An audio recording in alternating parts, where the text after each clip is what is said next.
मधुबन के हर एक शय से आवाज आ रही है। दिल के सहारे बाबा, दिल के सहारे बाबा, तेरी याद आ रही है। मधुबन के हर एक शय से।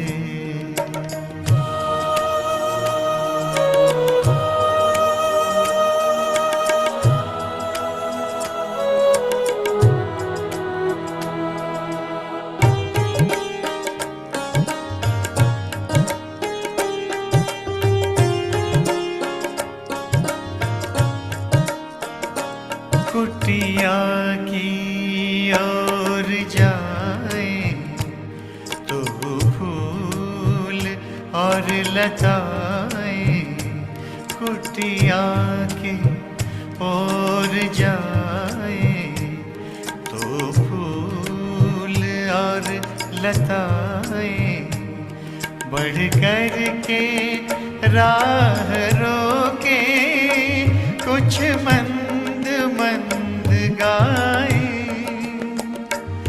बढ़ कर के राह रोके कुछ मंद मंद गाए।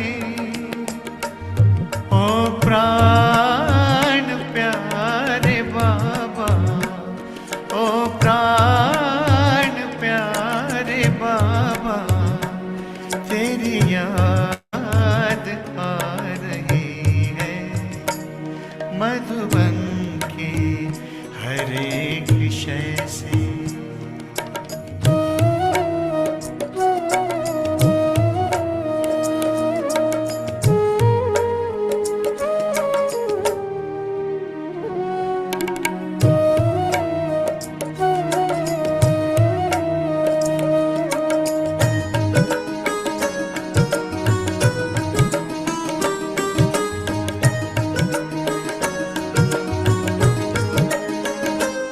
हाथों पे सिर टिकाए लेटा हुआ फरिश्ता, हाथों पे सिर टिकाए लेटा हुआ फरिश्ता, कमरे में देख अब भी दिल ने कहा आहिस्ता, कमरे में देख अब भी दिल ने कहा आहिस्ता। आँखों के तारे बाबा, आँखों के तारे बाबा, तेरी याद आ रही है। मधुबन के हर एक शय से।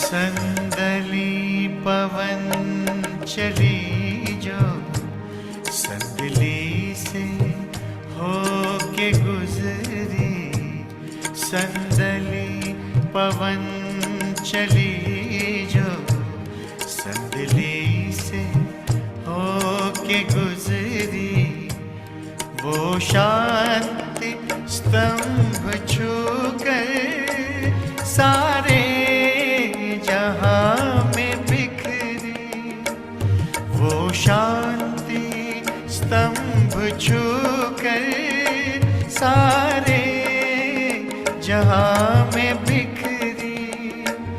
दिल जा हमारे बाबा, दिल जा हमारे बाबा, तेरी याद आ रही है।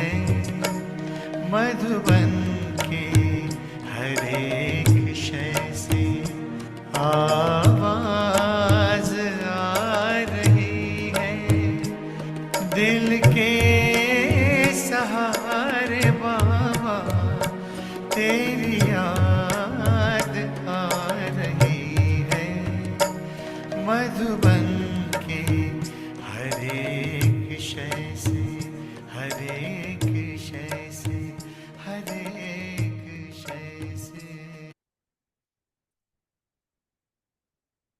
ओम शांति।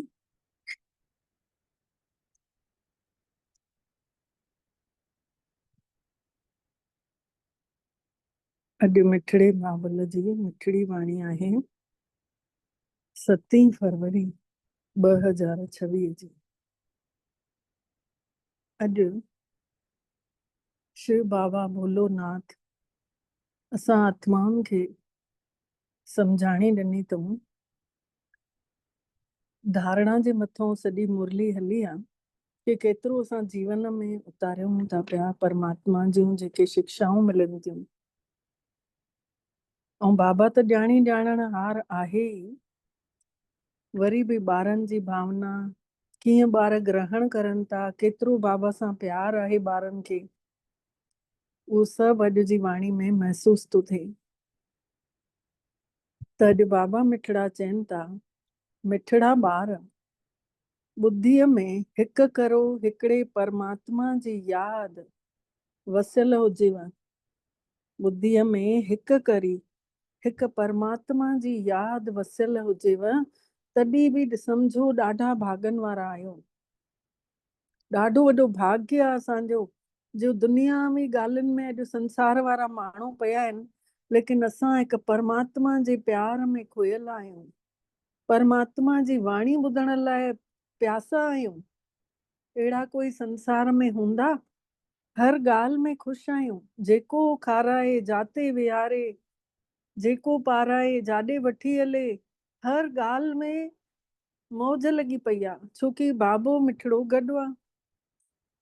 त अॼु बाबा मिठड़ा प्रश्न पुछनि था कि जिन ॿारनि खे सेवा जो शौक़ु हूंदो उन्हनि जी निशानी छा हूंदी? जेके ॿारनि खे सेवा करण जो शौक़ु हूंदो त उन्हनि जी पहचान छा हूंदी, निशानी छा हूंदी? त बाबा मिठड़ा उत्तर ॾियनि था, उहे मुख सां ज्ञान ॿुधाए बग़ैर त रही नथा सघनि, रही न सघंदा। उहे रूहानी सेवा में पंहिंजी हॾी हॾी स्वाहा कंदा। उन्हनि खे रूहानी ज्ञान ॿुधाइण में ॾाढी ख़ुशी थींदी ऐं ख़ुशीअ में नचंदा रहंदा। उहे पंहिंजनि वॾनि खे, पंहिंजे पाण खां वॾनि खे ॾाढो सम्मान कंदा। उन्हनि खां माण्हू सभु सिखंदा रहंदा। उहे ॿार जंहिंखे सेवा जो शौक़ु हूंदो न, उहे वॾनि जो सम्मान कंदा, उन्हनि खां सिखंदा कि छा चवनि था, छा ॻाल्हाइनि था, उन्हनि जे मथां ध्यानु ॾींदा, ख़ुशीअ में नचंदा कि असां खां परमात्मा सेवा वठे थो, केॾी वॾी ॻाल्हि आहे। केतिरा समय खां पाण भॻवान जे दर्शन जे लाइ प्यासा हुयासीं, तीर्थ करे आयासीं, गंगा सनान कयासीं, विर्त रखियासीं, हवन कयासीं, पूजाऊं पाठ कयासीं, ऐं अॼु घर वेठे पंहिंजो ठाहे पंहिंजूं सभु शक्तियूं असांखे ॾियनि था, पंहिंजा गुण घर वेठे ॾियनि था। छड़ो आहे यादि जी ताक़त जो, सॼो प्रारब्ध उन जी यादि सां आहे। गीत आहे मटिजी वञे दुनिया, पर असां हिकु परमात्मा जी यादि में हिकु करा टिकियल हूंदासीं। ओम शांति। ॿारनि ने गीत जूं ॿ लाइनियूं ॿुधियूं। ॿारनि ने गीत जूं ॿ लाइनियूं ॿुधियूं। इहे त वाइदे जा गीत आहिनि। जीअं कंहिंजो ई मङणो थींदो आहे त वाइदो कंदा आहिनि न, छोकिरो छोकिरी पाण में वाइदो कंदा आहिनि कि हिक ॿिए खे छॾींदासीं न, ऐं कंहिंजी पाण में ठहंदी कान्हे त उहे हिक ॿिए खे छॾे बि ॾींदा आहिनि। हिते त तव्हां ॿार कंहिंसां प्रॉमिस कयो था, कंहिंसां वादो कयो था? बाबा पुछनि था, हिते तव्हां कंहिंसां था वादो कयो? ईश्वर सां गॾु। जंहिंसां गॾु तव्हां ॿारनि जी मतलब सजननि जी सगाई थी आहे, मङणो थियो आहे, पर परमात्मा सां आत्मा जो मङणो थियो आहे, त उन्ही सां असां वाइदो कयूं था। पर अहिड़ो परमात्मा पिता जेको सॼे संसार जो मालिक थो ठाहे ऐं उन्ही खे बि छॾे था ॾियूं। बाबा चवनि था अहिड़ो सॼो संसार जो जेको मालिक थो ठाहे, असां उन्ही पिता खे बि छॾे था ॾियूं। हिते तव्हां ॿार वेठा आहियो त तव्हां ॼाणियो था कि हिन महिल परमात्मा पिता आयो कि आयो। काथे वेठा आहियूं त जंहिं महिल मधुबन में वेहंदा आहियूं, माउंट आबू वेंदा आहियूं, उते बाबा जी सभा लॻल हूंदी आहे, बाबा अचण वारा हूंदा आहिनि, त तंहिं महिल वेठे वेठे शाम जो मंझंदि जो 3 बजे खां गेट खुली वेंदा आहिनि ऐं उते वञी इंतज़ारु कंदा आहियूं। शाम जो 6:30 कॾहिं 7 कॾहिं 6 बजे ईअं बाबा अची वेंदा हुया ऐं वेंदे राति जो 11-12 ताईं बाबा हूंदा हुया। उहा अखियुनि ॾिठे ॻाल्हि आई आहे, मां अखियुनि ॾिठे ॿुधायांव थी। ऐं एतिरी पहिरियों त विश्वास न हूंदो हुयो, पोइ बाद में सोचणु लॻमि हेतिरी ॿुढी आहे दादी गुलजार, ऐं उहा हेॾी देरि ताईं कीअं वेही सघंदी बिना बाथरूम वञे। माण्हू खे वॾे सॾे खे त अथारू वञिणो ई पवंदो न। लेकिन ॾिसो मां भॻवान खे बि आकियां पई, मुंहिंजी बुद्धि केतिरी, उन खां पोइ बि मां उन खे परीक्षा पई वठां कि ॾिसां भाई इहो कीअं थो थी सघे। ऐं जंहिं महिल सम्झ में आयो, ॿिए ॾींहं ते ई सम्झ में आयो त बाप रे एॾो रुनम जंहिंजी हद न। त अहिड़ो पिता परमात्मा जेको घर वेठे असांखे सभु कुझु ॾे थो, विश्व जो मालिक ठाहे थो, उन्ही खे बि छॾे था ॾियूं ऐं उन्ही जे मथां बि डाउट था कयूं। हिते तव्हां ॿार वेठा आहियो, तव्हां ॼाणियो था कि हिन महिल बेहद जो मिठड़ो बाबा आयो कि आयो। उन्ही सभा में वेहण सां ई लॻंदो हुयो इझो आयो इझो आयो। जीअं ईअं लॻंदो हुयो दादी खे न हिॾकी थींदी हुई तंहिं महिल बाबा ईंदो हुयो न, थोरो सो ईअं गलो न लुॾी वेंदो हुयुसि, ईअं लॻंदो हुयो कंहिं लोॾायसि दादी खे। त इहा अवस्था जेका तव्हांजी हिते रहे थी मधुबन में, उहा ॿाहिरि सेंटरनि ते त नथी रही सघेव अवस्था। सेंटर वञूं था उते त अहिड़ी अवस्था कोन थी रही सघेव। हिते त तव्हां सम्झंदव कि बाबो आयो कि आयो, ऐं ॿाहिरि सेंटरनि में वेंदव उते सम्झंदव कि बाबा जी ॻायल मुरली, बाबा जो वॼायल महावाक्य मुरली आई कि आई। सेंटर में त वेहंदा आहियूं त लॻंदो आहे न मुरली हाणे ॿुधण में ईंदी, हाणे आई कि आई। हिते ऐं हुते में ॾाढो फ़र्क़ु हूंदो आहे। सेंटर में ॿुधण जो फ़र्क़ु आहे ऐं मधुबन में ॿुधण जो फ़र्क़ु आहे ऐं घर वेठे ॿुधण जो फ़र्क़ु आहे। त केॾी ताक़त घटि थी वञे घर वेठे ॿुधूं था त, ऐं सेंटर तां थी था अचूं त एॾो मस्तु लॻे थो। छोकी हिते तव्हां उन सभिनी आत्माउनि जे पिता परम पिता जे साम्हूं वेठा आहियो मधुबन में। उते तव्हां साम्हूं कोन आहियो, सेंटर ते आहियूं या जंहिं महिल घर में आहियूं त बाबा जे अखियुनि जे अॻिते कोन आहियूं। चाहियूं अथा कि साम्हूं वञी करे मुरली ॿुधूं। हिते ॿारनि जी ॿुद्धीअ में आयो, ॿारनि जी ॿुद्धीअ में इहो अचे थो कि बाबा हाणे आयो कि आयो।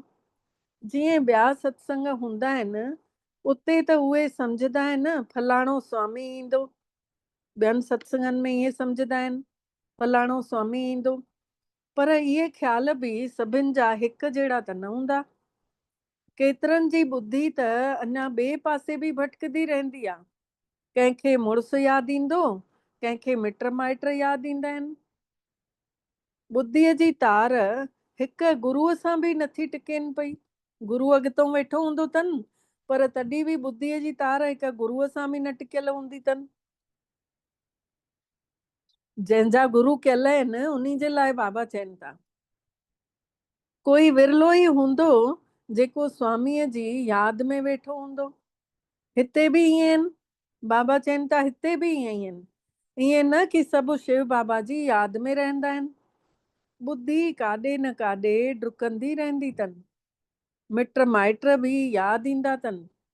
सॼो महल हिकिड़े ई शिव बाबा जी यादि में हुजनि तॾहिं बि ॾाढो वॾो भाग्य चवराइनि। अगरि सॼो समय हिकिड़े परमात्मा जी यादि में हुजनि तॾहिं बि बाबा चवनि था ॾाढो वॾो भाग्य चवरायव तव्हांजो।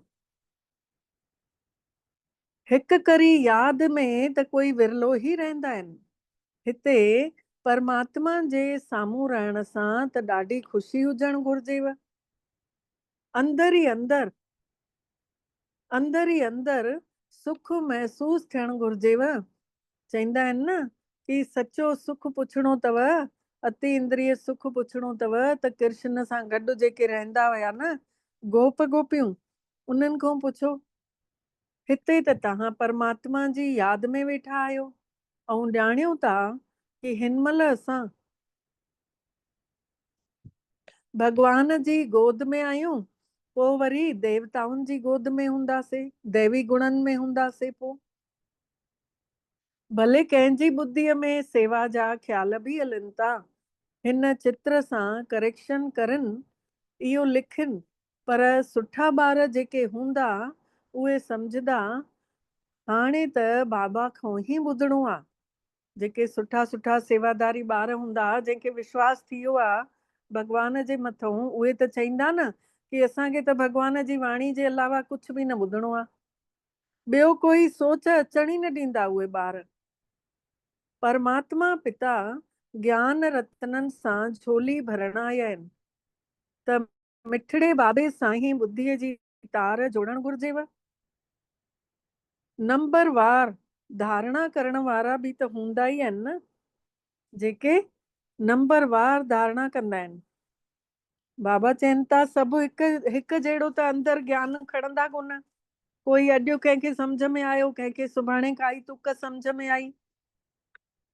कोई त सुठे नमूने ॿुधी करे पोइ जीवन में बि आणनि था ऐं कोई घटि था आणनि। ॿुद्धीअ जी तार ॿिए पासे डुकंदी रहंदनि त पोइ जीवन में आणींदा ई न, कचा थी वेंदा उहे।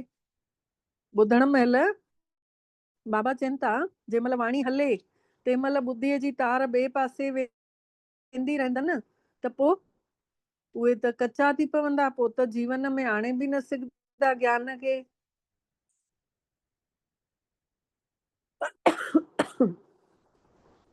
हिकु ॿ भेरो मुरली ॿुधव ऐं आंदव कोन जीवन में त पोइ आदत पकी थी वेंदव।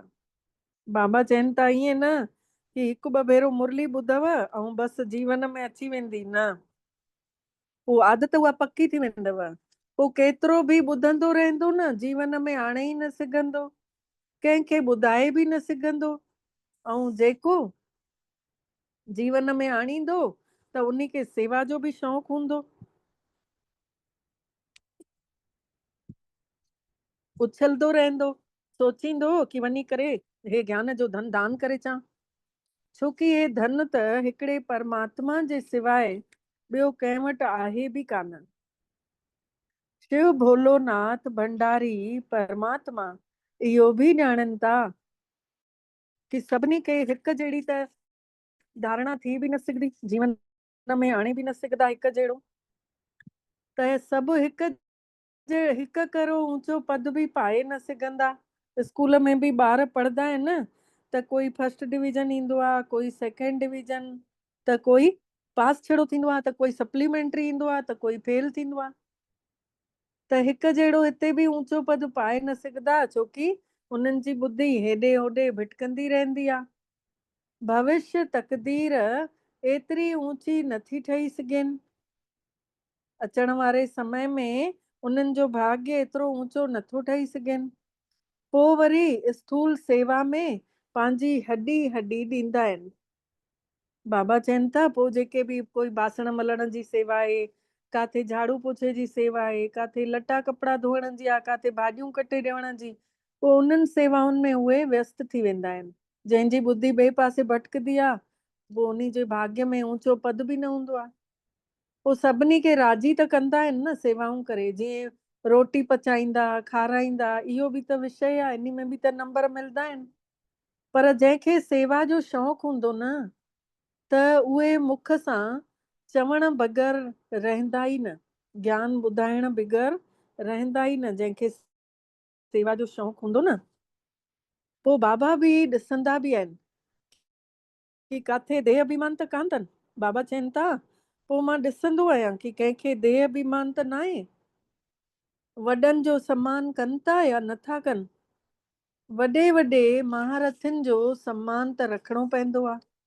हा, कोई कोई त नंढड़ा बि होशियार थी वेंदा आहिनि। कोई कोई नंढड़ा नंढड़ा 2-2 ॾींहंनि वारा ॿार बि एॾा होशियार थी वेंदा आहिनि सेवाऊं करण में। त थी सघंदो आहे वॾे खे पोइ उन्ही नंढनि जो बि सम्मान रखिणो पए। ईअं त आहे कोन कि वॾा थी विया पुराणा थी विया त उन्हनि खे नंढनि जो सम्मान न आहे करिणो। उन्हनि खे बि नंढनि जो सम्मान करिणो पवंदो आहे, छोकी उहे ज्ञान ॿुधाइण में तिखा थी वेंदा आहिनि। त जीअं शिवानी भेण आहे, उमिरि जी त नंढी आहे, पर वॾियूं वॾियूं भेनर सेंटरनि में जेके रहनि थियूं उहे सभु उन्ही जो सम्मान कंदियूं आहिनि, छोकी ज्ञान में तिखी आहे, छोकी उन्ही जी ॿुधी जंप लॻाए वरितो अथई। सेवा जो शौक़ु ॾिसी परमात्मा बि त ख़ुशि थींदो न। हे सुठी सेवा कंदा। सॼो ॾींहुं प्रदर्शनी ते सम्झाइण जी प्रैक्टिस करणु घुर्जेव। प्रजा त ढेर ठहंदी आहे न, ॿियो त कोई उपाय आहे ई कान। बाबा चवनि था ॿियो कोई उपाय अथव ई कोन। सूर्यवंशी, चंद्रवंशी, राजा राणी प्रजा सभु हिते ई ठहनि था। केतिरियूं सेवाऊं करणु घुर्जनिव। ॿारनि जी ॿुद्धीअ में इहो त आहे न कि हाणे असां ब्राह्मण ठहिया आहियूं। घर गृहस्थ में रहण सां हर हिक जी अवस्था त पंहिंजी रहंदी आहे न। घर परिवार त छॾिणो आहे कोन। त बाबा मिठड़ा चवनि था घर में भले रहो, पर ॿुद्धीअ में इहो विश्वास रखो कि पुराणो संसार ख़तम थियो कि ख़तम थियो। ॿुद्धीअ में इहो विश्वास ज़रूर रखो कि हे संसार वयो कि वयो। असांजो पंहिंजे पीउ सां कमु आहे। इहो बि ॼाणियूं था कि जंहिं 5000 साल पहिरियों ज्ञान वरितो हूंदो उहे ई वठंदा। सेकेंड बाई सेकेंड हू बहू उअं ई रिपीट थिए थो पियो। हे ज्ञान जेको आहे हर सेकेंड उअं ई रिपीट थिए थो जीअं 5000 साल पहिरियों रिपीट थियो हुयो। आत्मा में ज्ञान रहंदो आहे, बाबा वटि बि ज्ञान रहंदो आहे। तव्हां ॿारनि खे बि बाबे जहिड़ो ठहिणो अथव, पॉइंट पंहिंजे अंदरि खणणा अथव, धारण करणा अथव। सभु पॉइंट हिक ई महिल त न सम्झाया वेंदा आहिनि। बाबा चवनि था सभु पॉइंट हिक भेरे में त न सम्झाईंदोमांव, धीरे धीरे करे ॿुद्धीअ में वेहंदा वेंदव न हिकु हिकु पॉइंट। विनाश बि सामने आहे, इहो उहो ई विनाश आहे। सतयुग त्रेता में त काई लड़ाई हूंदी ई कान। उते त पोइ जंहिंमहिल ॾाढा धर्म था थी वञनि, द्वापर युग खां पोइ लश्कर बि अचनि था, तॾहिं पोइ लड़ाई शुरू थी थिए। पहिरियों पहिरियों आत्माऊं सतो प्रधान खां लहनि थियूं सतो में। पूरा जंहिंमहिल देवताई गुणनि में हूंदा आहियूं त सतयुग खां पोइ त्रेता युग में पोइ सतो अची वेंदा आहियूं। पोइ वरी त्रेता खां पोइ द्वापर जी शुरूआत में रजो में, पोइ वरी तमो जी स्टेज थींदी आहे, पोइ वरी कलयुग में। त इहे बि सभु ज्ञान ॿुद्धीअ में रखिणो आहे। कीअं राजधानी ठहे थी, हिते वेठा आहियो त ॿुद्धीअ में रखिणो अथव कि शिव बाबा असांखे अची करे खजानो लुटाइनि था। असांखे शिव बाबा अची करे खजानो था ॾियनि, जंहिंखे ॿुद्धीअ में धारण करिणो आहे। सुठा सुठा ॿार नोट्स बि लिखंदा आहिनि, लिखणु त सुठो आहे, त ॿुद्धीअ में टॉपिक बि ईंदव। अॼु हिन टॉपिक ते सम्झाईंदासीं। त बाबा चवनि था असां तव्हांखे केतिरो खजानो ॾिनो हुयोसेव। शिव भोलोनाथ भंडारी चए थो कि मां तव्हांखे केॾो सारो खजानो ॾिनोमांव। सतयुग त्रेता में तव्हां वटि अथाह धन हुयो, पोइ वरी अहिड़े किने रस्ते ते वञण सां तव्हांजो इहो ज्ञान धन ख़तम थी वियव, ख़ुशी बि घटि थींदी वियव, कुझु न कुझु पाप कर्म थियण लॻनव था, ऐं लहंदे लहंदे गुण घटि थींदे था वञनव। सतो प्रधान खां सतो, वरी रजो, वरी तमो जी स्टेज थी अची वञेव। सतो खां रजो में अचो था त ईअं न की फट सां था अची वञो। बाबा चवनि था सतो गुणी खां रजो में था अचो त ईअं त आहे कोन तुरंत अची वियव, ॼण जादू जी छड़ी थोड़ी आहे। धीरे धीरे लहंदव, धीरे धीरे ॿियनि जे संग में ईंदे ईंदे वरी ईअं था थींदा वञो, लहंदा था वञो। तमो प्रधान में बि धीरे धीरे लहंदे था अचो, पोइ गुण घटि था थींदा वञनव, ॾींहों ॾियारी गुण घटि था थींदा वञनव। त बाबा चवनि था हाणे तव्हां ज्ञान ॿुधव, हाणे जंप लॻायो, वञो परम धाम परमात्मा वटि, उते शक्ति भरियो। तमो प्रधान खां सतो प्रधान त ठहिणो ई आहे। सचा कीअं ठहींदासीं? बुरा हुयासीं त सुठा ठाहिण लाइ परमात्मा आयो आहे। इन लाइ असांखे समय बि कढणु घुर्जे। ॻायो बि वियो आहे न कि चढ़ंदासीं त वैकुंठ जो रस चखे सघंदासीं। काम विकार जी चमाट लॻे थी त हिकदमि चकनाचूर था थी वञो। बाबा चवनि था जंहिं महिल काम विकार अची वठ थो करेव तंहिं महिल हॾियूं हॾियूं टुटी थियूं पवनव। कोई त ज्ञान में हलण वारा बि पंहिंजो जीव घात था करे वठनि। आत्मघात न चइबो आहे, जीव घात चइबो आहे। आत्मा कॾहिं न मरदी आहे। हिते त परमात्मा पिता शिव भोलेनाथ कहूं वरसो वठिणो आहे, बाबे खे यादि करिणो आहे, छोकी बाबे खां ई बादशाही बि मिले थी। त पंहिंजे पाण खां पुछूं कि असां भॻवान खे यादि करे भविष्य लाइ केतिरी कमाई जमा कईसीं, केतिरनि जो असां सहारो ठहियासीं। कंहिंखे अगरि परमात्मा जो परिचय कोन हुयो त असां केतिरनि खे सहारो ठहियासीं, कंहिंखे कंहिंखे ॿुधायोसीं। घर घर में वञी इहो पैगाम ॾियणो आहे कि हे पुराणो संसार हाणे मटिजे थो। परमात्मा नयो संसार ठाहिण लाइ राजयोग सेखारनि था। ॾिसो 84 जे जन्मनि जी ॾाकण वारे चित्र में सभु ॾेखारियो अथई। इहा ठाहिण में बि त महिनत लॻे थी न। बाबा चवनि था इहो ठाहिण में बि त महिनत लॻे थी न। सॼो ॾींहुं इहो ख़्याल हलंदा रहनि था कि अहिड़ो सवलो चित्र ठाहियूं जेको कि सभिनी खे सम्झ में अची वञे। सॼी दुनिया त न ईंदी न।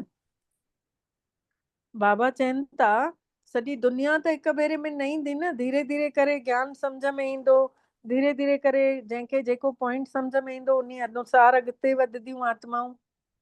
देवी देवता धर्म वारा ई ईंदा। तव्हांजी सेवा त घणी हलणी अथव। बाबा चवनि था तव्हांजी सेवा घणी हलणी अथव।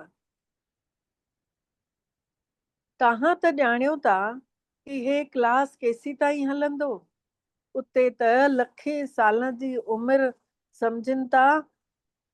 बाबा चवनि था लखे साल सम्झनि था, 5000 साल जी उमिरि खे। त शास्त्र बि घणा ई ॿुधाईंदे रहंदा आहिनि। शास्त्रनि में बि इहे ॻाल्हियूं ॿुधायूं अथऊं न कि आंगुर जाते रखे उते रखी छॾियईं, पोइ शरीर स्थिर थी वेंदो।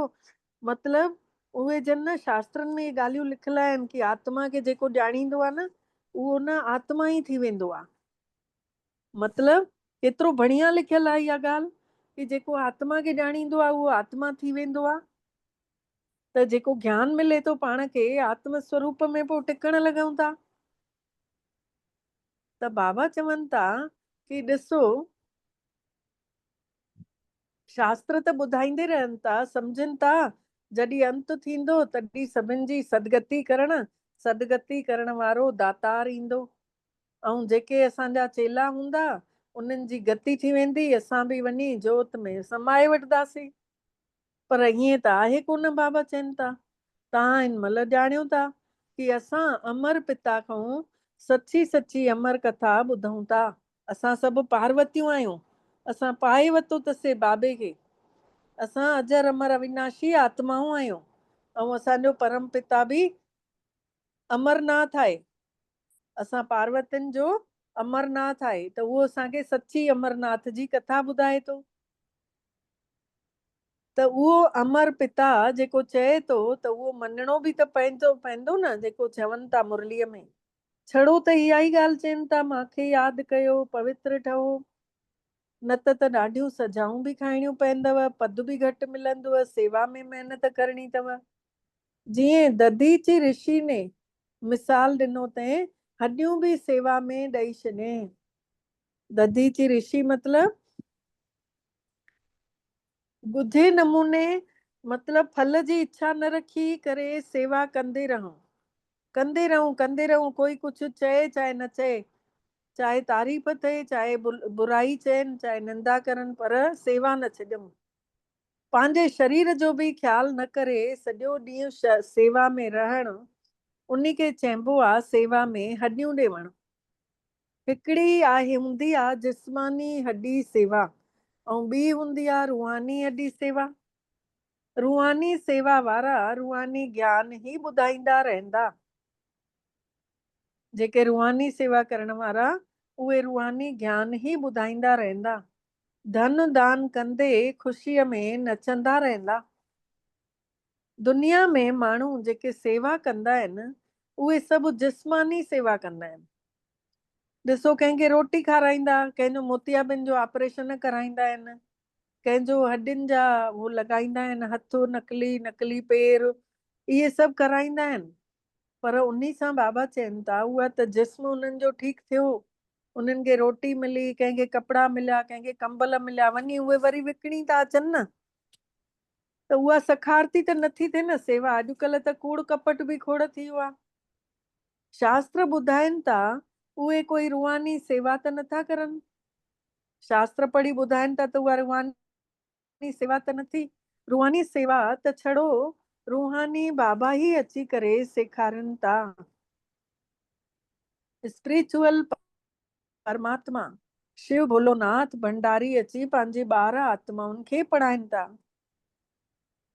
तव्हां ॿार हाणे तयारियूं करे रहिया आहियो सतयुगी नए संसार में वञण जूं तयारियूं तव्हां ॿार करे रहिया आहियो। उते तव्हां सां कोई बि पाप कर्म न थींदो। सतयुगी नए संसार में कोई बि पाप कर्म न थींदो। उते अथव ही राम जो राज।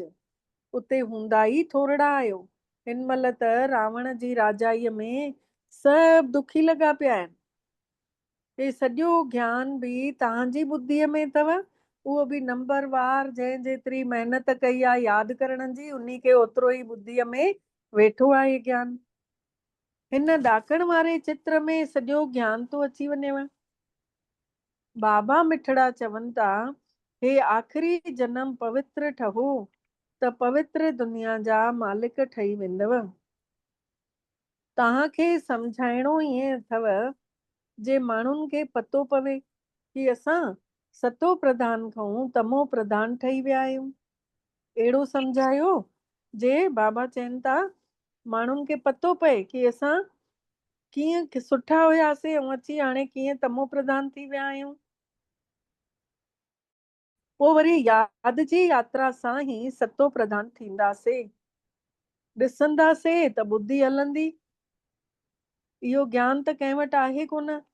चवंदा कि हिन ॾाकण वारे चित्र में ॿियनि धर्मनि जो समाचार काथे आहे? त बाबा चवनि था ॿियनि धर्मनि जो समाचार त हिन सृष्टि चक्र में गोले में लिखियल अथव। उहे नए संसार में त अचनि कान था।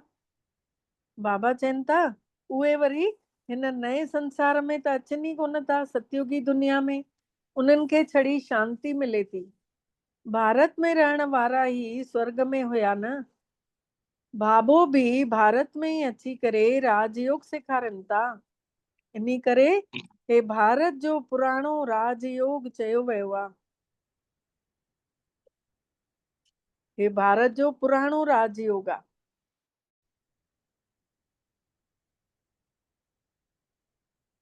इन करे भारत जो ही पुराणो योग सभु चाहिनि था कि असां सिखूं। हिननि चित्रनि सां पाण बि सम्झी वेंदव कि बरोबर नए संसार में छड़ो भारत ई हुयो। पंहिंजे धर्म खे बि सम्झी वेंदव। भले क्राइस्ट आयो धर्म स्थापन करण, हिन महिल उहो बि त तमो प्रधान आहे। बाबा चवनि था हिन महिल उहो बि त तमो प्रधान आहे। हे रचता ऐं रचना जो केॾो वॾो ज्ञान आहे। रचता परमात्मा ऐं रचना सां सभु केतिरो वॾो ज्ञान आहे। तव्हां चई सघंदा आहियो की असांखे कंहिंखां बि पैसे जी दरकार कोन्हे, पैसा असां छा कंदासीं। तव्हां बि ॿुधो, हथारूं ॿियनि खे बि ॿुधायो, असां पैसा त वठूं कोन था कंहिंखां। त बाबा चवनि था तव्हां पाण बि ॿुधो, हथारूं ॿियनि खे बि ॿुधायो, चित्र बि छापायो, हिननि चित्रनि सां ई त सॼो कमु वठिणो आहे। हाल ठाहियो जाते ज्ञान ॿुधाए सघो, बाक़ी असां पैसा वठी छा कंदासीं। तव्हांजे ई घरनि जो कल्याण थियणो अथव, तव्हां छड़ो प्रबंध कयो। घणा ई ॼणा अची करे चवंदव कि रचिता ऐं रचना जो ज्ञान त ॾाढो सुठो आहे। इहो त माण्हुनि खे ई सम्झाइणो आहे, सम्झणो इहो माण्हुनि खे ई पवंदो। विलायत वारा त इहो ज्ञान ॾाढो पसंदि कंदव, ॿुधी करे ॾाढा ख़ुशि थींदव, सम्झंदा कि असां बि बाबा सां गॾु योग लॻायूं त असांजा बि पाप कर्म ख़तम थियनि। सभिनी खे शिव भोलेनाथ जो परिचय ॾियणो आहे त सम्झी वेंदा कि हे ज्ञान त भॻवान जे सवाइ कोई ॾेई न सघंदो। चवनि था कि ख़ुदा ने बहिश्त अची करे ठाहे वियो, स्वर्ग रचे, पर उहो कीअं अचे थो इहो कंहिंखे बि ख़बर कोन्हे। तव्हांजी ॻाल्हियूं ॿुधी ख़ुशि थींदा, पोइ वरी महिनत करे योग सिखंदा। बाबा चवनि था तव्हांजूं ॻाल्हियूं ॿुधी ख़ुशि बि थींदा ऐं पुरुषार्थ कंदा, महिनत कंदा योग सिखण जी। तमो प्रधान खां सतो प्रधान ठहण जे लाइ पुरुषार्थ कंदा। सेवा जे लाइ त ॾाढा ख़्याल हलण घुर्जनि। भारत में हुनर ॾेखारियूं तॾहिं पोइ बाबा ॿाहिरि बि मोकिलंदा। बाबा चवनि था हिते पहले तव्हां पंहिंजो हुनर ॾेखारियो, पोइ बाबा ॿाहिरि बि मोकिलंदव सेवा जे लाइ।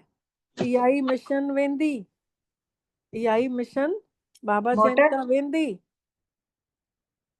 हिन महिल त समय पियो आहे न, नयो संसार ठाहिण में देरि थोरी थी लॻे। नयो संसार ठाहिण में देरि थोरी लॻंदी। काथे बि ॾिसो भूकंप थींदो आहे त 2-3 सालनि में वरी सां नयो मकान ठाहे छॾींदा आहिनि न। काथे भूकंप थींदो आहे सॼा मकान किरी पवंदा आहिनि। जीअं जापान में भूकंप आयो, सॼो तहस नहस थी वियो, पर 2 सालनि में वरी खड़ो थी वियो। उते जापान में त साल भर में खड़ो थी वियो। कारीगर ॾाढा आहिनि न उते। त बाबा चवनि था सामान सॼा तयार थी करे पोइ वरी ठहण में देरि थोरी लॻंदनि। विलायत में मकान कीअं ठहनि था, मिनट मोटर में, मतिलबु झटपट। त स्वर्ग में केतिरो जल्दी ठहंदा हूंदा। सोन चांदी घणो ई तव्हांखे मिली थो वञेव। खाननि मां तव्हां सोन चांदी हीरा खणी था अचो। हुनर त सभु सिखी रहिया आहिनि। बाबा चवनि था हुनर त सभु सिखनि था न। हिन महिल कारीगर वॾा वॾा उहे बि साइंटिस्ट बि ज्ञान में अची विया आहिनि न। साइंस जो ॾिसो केॾो घमंड थो हले पियो। इहा ई साइंस पोइ उते कमु ईंदव। हिते सिखण वारा वरी ॿिए जन्म में उते कमु वठी करे, ॿियो जन्म उते वठी पोइ वरी कमु ईंदा। जेके हुनर हिन महिल ॼाणनि था ऐं ज्ञान में बि आहिनि, उहे वरी होॾे ॿिए जन्म में वञी सतयुग में वञी उड़न खटोला बि ठाहींदा इंजीनियर। उन्ही महिल त सॼी दुनिया नई थी वञे। रावण जी राजाई ही ख़तम थी वञे। 5 तत्व बि क़ाइदे अनुसार सेवा में रहनि था। स्वर्ग ठही थो वञे। उते कोई अहिड़ो शोर शराबो थिए कोन थो, कोई अहिड़ो विघ्न उते अचे कोन थो, छोकी रावण जी राजाई कोन्हे। सभु सच्चा लॻा पिया आहिनि, सचाईअ जी ऊची अवस्था थी वई अथनि। त सभिनी खां सुठी ॻाल्हि आहे कि तव्हां ॿारनि जो पंहिंजे पिता सां ॾाढो प्यार हुजणु घुर्जेव। बाबो खजानो ॾियनिव था, उन खे तव्हां धारण कयो ऐं ॿियनि खे दान ॾियो। शिव बाबा जेको खजानो ॾियनि था उहो असां पंहिंजे जीवन में आणूं, दान ऐं ॿियनि खे बि दान ॾियूं। जेतिरो दान कंदासीं ओतिरो कठो थींदो वेंदो अंदरि। बाबा बि छॾींदो थोरी कि आत्मा ख़ाली थी वञे, बाबा ॾींदो वेंदो आहे। सेवा ई न कंदव त जीवन में आणींदव कीअं ज्ञान खे। बाबा चवनि था धारणा कीअं करे सघंदव। सेवा करणु घुर्जेव त पोइ धारणा बि थींदव। सेवा जे लाइ बुद्धि हलणु घुर्जेव। सेवा त ॾाढी घणी करे सघंदा आहियो। ॾींहों ॾियारी उन्नति खे पाइणो अथव, पंहिंजी बि उन्नति करणी अथव। अच्छा, बाबा चवनि था पंहिंजो पाण जी बि उन्नति कयो। अच्छा, पोइ वरी बाबा जो यादि प्यार। अच्छा, मिठड़े मिठड़े सिकी लधे ॿारनि प्रति माउ पीउ जो यादि प्यार ऐं गुड मॉर्निंग। रूहानी बाबल जी रूहानी ॿारनि खे नमस्ते। ऐं असां रूहानी ॿारनि जी बि रूहानी मिठड़े बाबल खे दिल जो यादि प्यार गुड मॉर्निंग ऐं नमस्ते मिठड़ा बाबा नमस्ते। शुक्राना बाबल तव्हांजा बारंबार दिल सां शुक्राना जे तव्हां असांखे पंहिंजो कयव ऐं असां सभिनि जो पदमा पदम भाग्य जाॻायव। सार आहे, पहिरियों पॉइंट आहे, हमेशा रूहानी सेवा में तयार रहणो अथव। ज्ञान धन जो दान करे ख़ुशीअ में नचणो अथव। ज्ञान धन जो दान करे ख़ुशीअ में नचणो अथव। पाण बि धारणा कयो ऐं ॿियनि खे बि करायो। हे ज्ञान जेको आहे पाण बि जीवन में आणियो ऐं ॿियनि खे बि करायो। ॿियो पॉइंट आहे, परमात्मा जेको ज्ञान जो खजानो ॾेव थो उन सां पंहिंजी झोली भरणी अथव। नोट्स वठणा अथव, पोइ वरी टॉपिक ते सम्झाणी बि ॾेवणी अथव। ज्ञान धन दान करण लाइ उछलंदे रहणो अथव। वरदान आहे अॼु जो, वरदान महसूस कंदासीं। बाबल मिठड़ो हिन सेवा स्थान ते, हिन लौकिक सेवा स्थान ते अची विया आहिनि। ऐं ॾिसो, ब्रह्मा बाबा जे तन में फ़रिश्ते स्वरूप में बाबा असांजो हथ पकड़े हिकु हिकु कमरे में घुमाइनि था। रंधिणे में था वठी हलनि, ड्राइंग रूम में, डाइनिंग रूम में। ॾिसो चारों तरफ़ बाबा घुमाईंदे अचनि था। बाबा जूं पवित्र किरणा पूरे घर में रोशन थी वियूं आहिनि। महसूस कयूं घर जो हिकु हिकु आत्मा सभु ॼणा परमात्मा जूं पवित्र किरणनि सां भरपूर थी विया आहिनि। हर हिकु आत्मा भगवान जा गुणगान थी करे।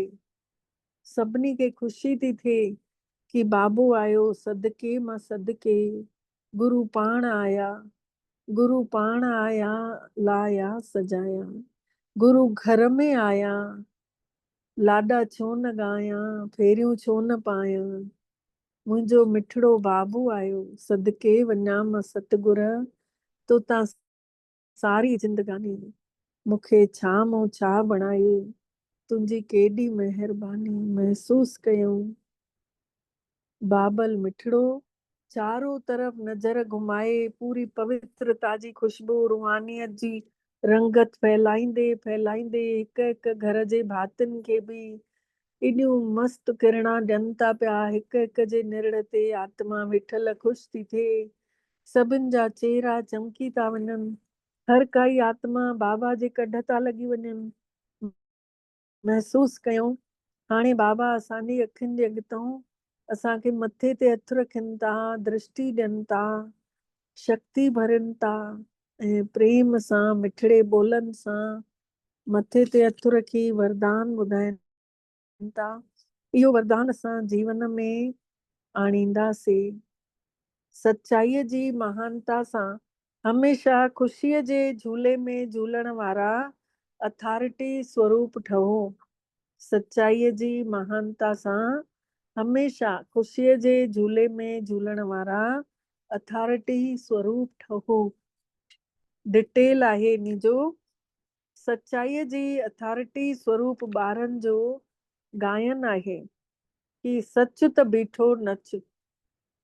सच जी ना ॿेड़ो लुॾंदो आहे लेकिन ॿुॾी न सघंदो आहे।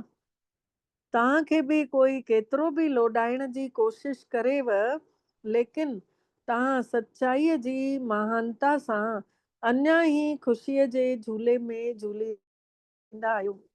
उहे तव्हांखे नथा लोॾाइनव, लेकिन तव्हांजे झूले खे लोॾाइनव था। इहो लोॾाइण न आहे, इहो आहे झुलाइण। इन करे तव्हां उन्हनि खे बि धन्यवाद ॾियो, उन्हनि खे बि शुक्राना ॾियो की तव्हां असांखे लोॾायो, असां भॻवान सां लुॾऊं।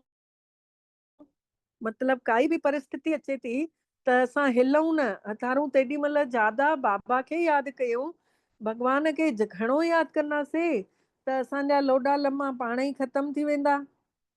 हथारूं उन्हनि खे धन्यवाद ॾियूं की तव्हां चङो थियो अहिड़ी परेशान कयव असांखे, जो असां बाबा खे वञी यादि कयोसीं एतिरो, त असांजी इहा बि सची कमाई जमा थी वई।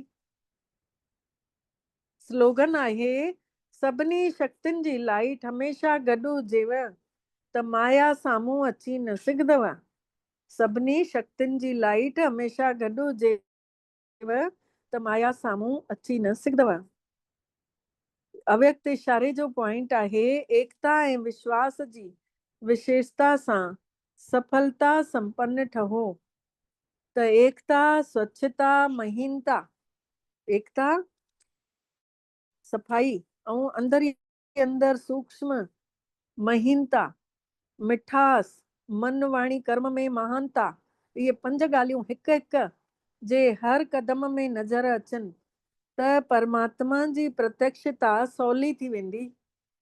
हिकु त सफ़ाई नज़र अचे, मन जी सफ़ाई, ॿियो ॻुझ में यादि बि कंदा रहूं, ॿियो वरी वाणीअ में मिठास हुजे ऐं सभिनी में एको हुजे, ॿियो मन वाणी कर्मनि में महानता हुजे, त पोइ परमात्मा जी प्रत्यक्षता सहजता सां थी वेंदी। हिन महिल ताईं संस्कारनि में जेको अलगाव नज़र थो अचे कि हर कोई पंहिंजो पंहिंजो अलॻि अलॻि था नज़र अचनि, उन्ही में एकता आणणी अथव। त एकता जे लाइ हिक ॿिए जी राय सलाह खे सम्मान ॾियो।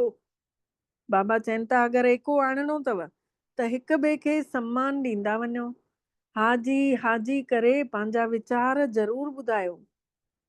पोइ वरी एकता जे बंधन में ॿधिजी वञो। इहा ई एकता सफलता जो साधन अथव। एकता जे बंधन में ॿधजंदा वञो त इहा ई एकता सफलता जे साधन जो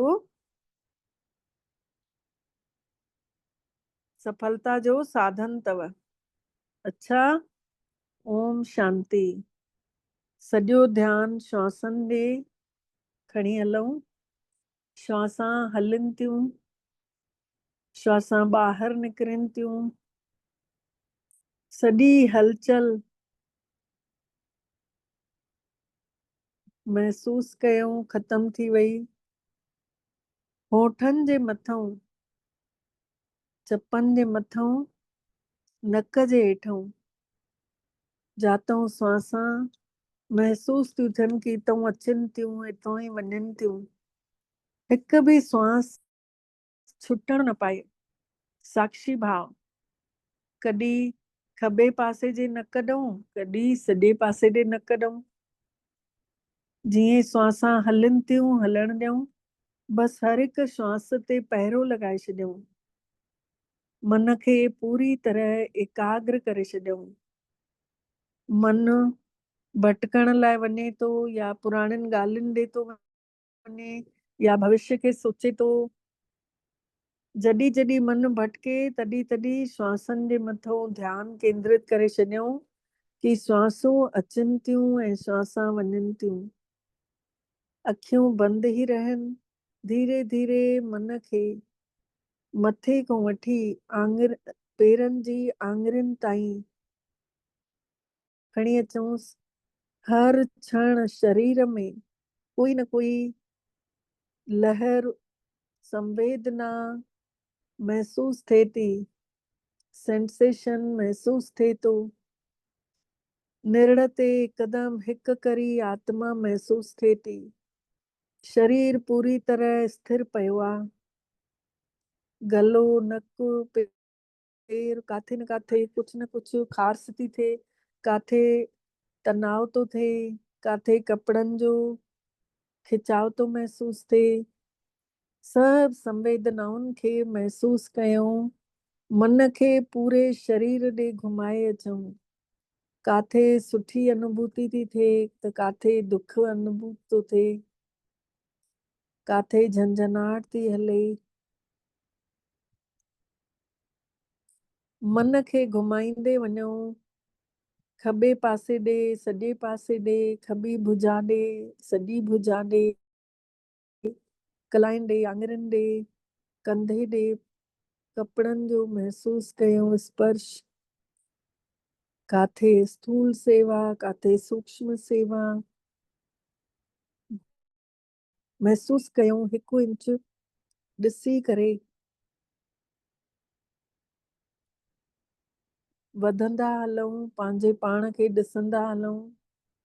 कहिड़े तरीक़े सां शरीर जे हर भाग ॾे परमात्मा जी किरणा मां आत्मा मां वञनि थियूं। काथे सूर आहे, काथे मसल्स पेन आहे, काथे पेट में सूर आहे या पिठ कमर खां मथे कमर जो हिस्सो कुझु न कुझु थिए थो पियो। साक्षी थी करे ॾिसूं, गहराई सां ॼंगुनि खे बि ॾिसूं, घुटने खे, टखने खे, पेरनि जी आङुरियुनि खे, ज़मीन खे महसूसु कयूं। महसूसु कयूं। हिकु भेरो पूरे शरीर में लाइट घुमी वई, अंदर भाव पैदा थी वियो परमात्मा जे प्रति। इहा लाइट अंदर अची निरड़ ते इकट्ठी थी वई। महसूसु कयूं, मां छा आहियां, मां काथे आहियां, मां अशरीरी आत्मा आहियां। शरीर में छड़ो तरंगा ई तरंगा महसूसु थियूं थियनि। शरीर हिकिड़ो ॼणो समुंद्र आहे, उन में लहरां अचनि थियूं वञनि थियूं। कुझु ठहे थो, कुझु ड्रहे थो। महसूसु कयूं, मां निरड़ ते वेठल हिकु जोत, सृष्टि जे अनंत सागर जी मां ॿार। सॼो ध्यानु निरड़ ते, चमकीले सितारे ते। पूरे शरीर में हीरे मां प्रकाश निकिरे थो। शरीर में पूरे हिकु हिकु अंग में फैलिजे थो, तरंगूं ई तरंगूं। जीअं त शरीर आहे ई कान। मां हिकु दिव्य अविनाशी आत्मा, जीअं सिप्पीअ में मणियो हूंदो आहे। मां शांत आहियां, चैतन्य आहियां, अनंत आहियां, शुद्ध आहियां, शाश्वत आहियां, सच जो प्रकाश फैलाइण वारी आहियां। विश्व जो सहारो मां आत्मा आहियां। हिन शरीर खे हिते ई छॾे करे मां आत्मा उॾरदे उॾरदे वञां थी दुनिया खां पार। महसूसु कयूं, दुनिया खां पार वेंदे वेंदे सूक्ष्म वतन पार कंदे बाबल मिठड़े वटि पंहिंजो पाण खे ॾिसूं। लाइट जी देह में ब्रह्मा बाबा ने हथ असांजे मथे ते रखी दृष्टि ॾिनी ऐं तुरंत असांखे चयईं, हाणे ई वञो परम धाम। असां बि जी आज्ञा बाबा। ऐं महसूसु कयूं, शरीर रूपी कपिड़ा उते विसरी भुलिजी करे मां बिंदु स्वरूप आत्मा हिकदमि अशरीरी अवस्था में प्रेम जे सागर में मां आत्मा समाइजंदी थी वञा। शांतीअ जे सागर में खोइजंदी थी वञा। अनंत शक्तियुनि में भरपूर थी थियां। महसूसु कयूं, मां आत्मा धीरे धीरे भरपूर थी करे किरणनि खे किरणनि सां मैच थींदे ॾिसां थी। मुंहिंजा जन्मनि जन्मनि जा कष्ट कटिजंदा था वञनि। इन बिंदु स्वरूप सां मुंहिंजे पूर्व जन्मनि जा पाप मिटजनि था। हिन जन्म जा बि कष्ट कटिजनि था ऐं मुंहिंजे लाइ नयो संसार तयार थो थिए। महसूसु कयूं, मां आत्मा बाबल मिठड़े वटि बाबा जी रोशनी में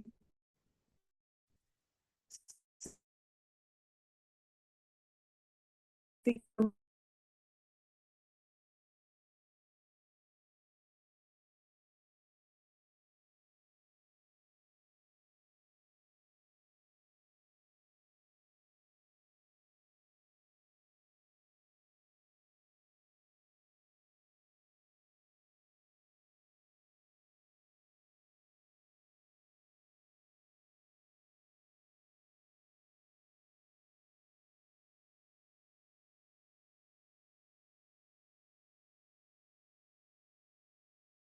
दे सूक्ष्म लोक मां भी पार कंदे लहूं था।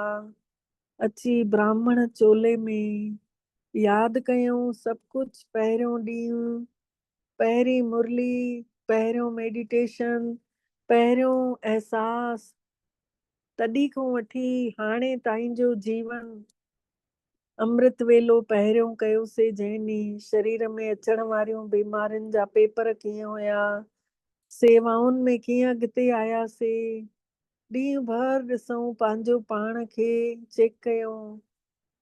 हर क्षण हर पल परमात्मा जे प्यार में मगन थियण जो समय तो हले। बाबा मिठड़ा मांखे त छड़ो तव्हां खपो, बस मांखे ॿियो कुझु न खपे। पंहिंजो पाण खे ॾिसूं, मुंहिंजो शरीर बाबा ने लाइट करे छॾियो अथईं, हिकदमि हल्का महसूस कयूं, फरिश्ता ठही करे बाबल मिठड़े को शुक्राना चऊंसि था। फरिश्ते स्वरूप में बाबा वटि वञी, बाबा बस असांजे जीवन जो हिकिड़ो ई उद्देश्य आहे, बाबा असांखे तव्हांजी यादि हमेशह हुजे, हमेशह तव्हांजी यादि में रहूं, मगन रहूं, तव्हांजे प्यार में पलंदा रहूं।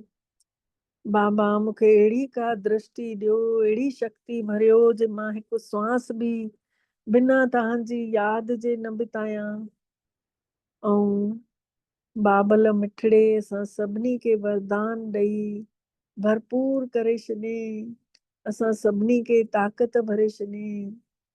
ऐं मां आत्मा ॾिसां थी, महसूस थी कयां, मां वापसि पंहिंजे ई निरड़ ते वेठल शरीर जूं इच्छाऊं सभु ख़तम थी वयूं, विषय विकार सभु मिटिजी विया। मां आत्मिक सुखनि में आहियां, मां अति इंद्रिय सुखनि जा झूला झूलियां थी। मां उहा ई आत्मा आहियां। हे शरीर हिकिड़ी मशीन आहे, हिन यंत्र में मां आत्मा वेठल आहियां। मुंहिंजी डोर परमात्मा जे हथ में आहे। जीअं मूंखे हलाए तीअं मां हलंदमि, जेको खाराए उहो मां खाईंदमि, जाते विहारे उते मां वेहंदमि। बस हर पल मुंहिंजे श्वासनि में बि बाबल मिठड़ो वसियल हुजे। मुंहिंजी इहा ई आख़िरी आशा आहे, बाबा मिठड़ा तव्हां हर श्वास में मूंसां गॾु पंहिंजी यादि ॾेवारींदे मूंखे गॾु रखिजो। महसूस कयूं, बाबल मिठड़े खे शुक्राना चऊं था। बाबा तव्हांजा दिलि सां बारंबार शुक्राना जे तव्हां असांखे अॼु अहिड़ो अनुभव करायव ऐं असां सभिनी जो पदमा पदम भाग्य जाॻायव। ओम शांति, ओम शांति, ओम शांति। तव्हां सभिनी ब्राह्मण सो देवताउनि जा बि घणा ई घणा शुक्राना शुक्राना शुक्राना। ओम शांति।